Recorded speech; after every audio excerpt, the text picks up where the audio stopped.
Dr. Hu Tao is here at the CarbonExpo Australasia and speaking on a panel tomorrow on the Asian Green Revolution.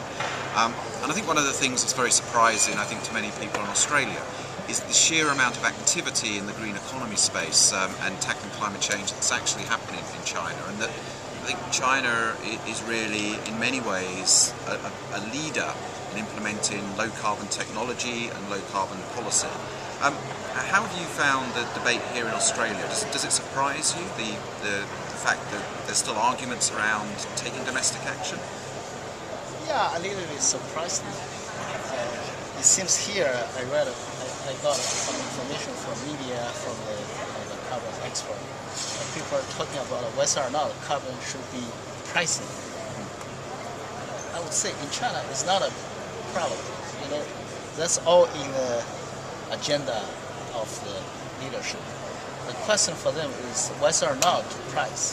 The question is how to price to keep the social stable, to control the inflation rate. They are for sure to tax carbon or to have the emissions treaty in the future. That's for sure for them. Is it real to say that, and this is one of the things at the heart of the Norton Asian Green Revolution publication, but that China sees a real economic opportunity in the green economy? Definitely. I think, the leadership also has realized that's a great opportunity for China. China has lost, the first industrial revolution, the IT industrial revolution. China shouldn't lose the third one, the third wave. The leadership really has realized it's an opportunity for China. And even more, forget the international pressures, forget the already mentioned in the future, the industry, leading the industry, the third wave. The more important for China, when we reduce carbon, actually we could reduce sulfur dioxide, nitrogen, and other local pollutants at the same time. We call it co-benefits. We are developing a program called co-control. Why don't we co-control carbon, sulfur, and nitrogen, particularly together? We use one stone to kill a couple of birds, not only two birds. One of the difficulties in Australia is obviously it's a very resource and coal-driven economy. But that's also true of China. But China seems to be embracing the change and understanding the need for that change. But is that a painful or difficult process? Definitely. For several coal-based industries, companies, we are suffering. But still, China has already set a target to gradually take over coal-based electricity from the renewables. So you don't have to, at this moment, more carrots than sticks. Give more carrots to the renewables. And I'm sure gradually you also give the sticks to the fossil energy industries. Exactly. And there's 3 carbon exchanges being developed in China. So there's Tianjin, Beijing, Shanghai. What's the purpose of those if there isn't a mandatory trading scheme? Is this part of the process of learning by doing, experimenting in terms of moving towards such a price on carbon? I think that they are, as you mentioned, learning by doing. That's 3 voluntary carbon market. Although domestically, China actually has some kind of, cap equivalent mandate for each province to constrain their energy consumption. It's not an international commitment, but it's domestic, regulations.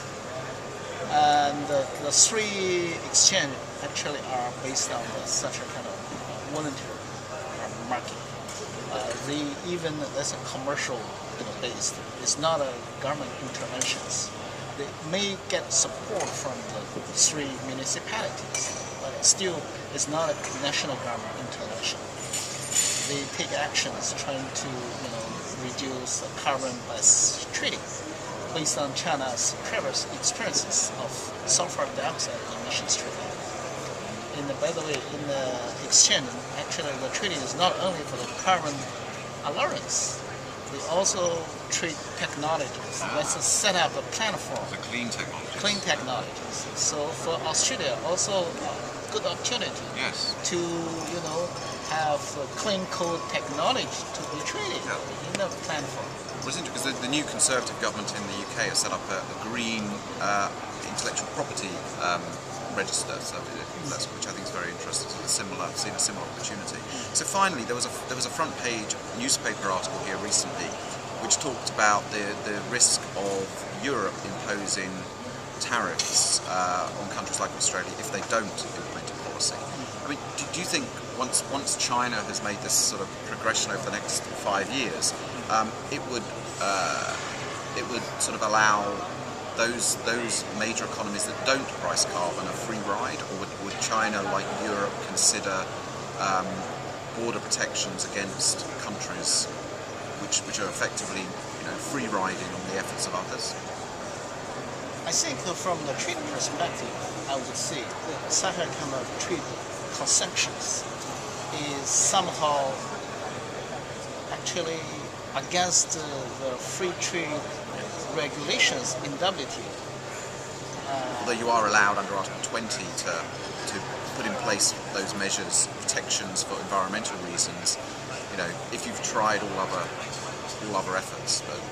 But still, from the environment perspective, such a kind of trade measures can help the countries, to reduce more carbon.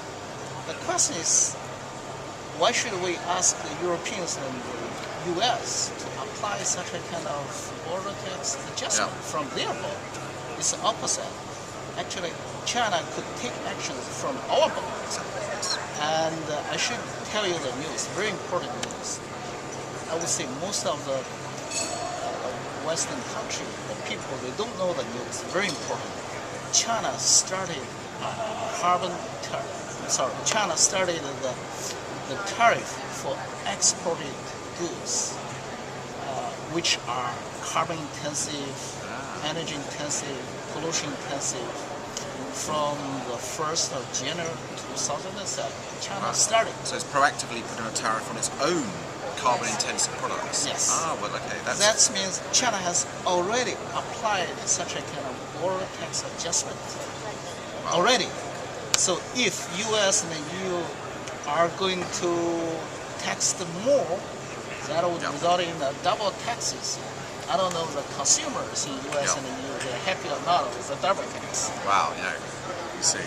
Well, no, that's fascinating. And finally, I mean, what do you think are the opportunities for Australia?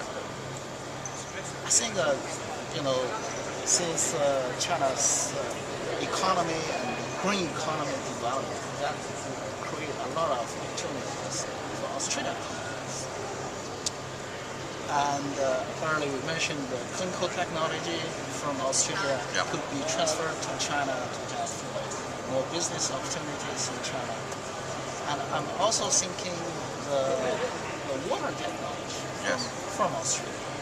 China is more compared with carbon. Actually, the Chinese people are suffering the water pollution now. Oh yes. China could learn a lot from Australia.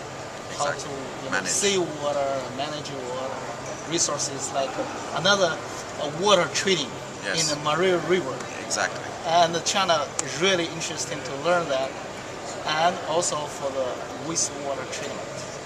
In southern China, a lot of water, but the quality is not good enough. Still lack of water resources. Yes. China also could learn a lot from Australia about wastewater treatment.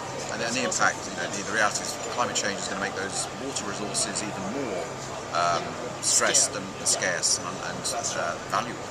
Exactly. Good. Dr. Tao, thank you so much. That's very good. Thank you.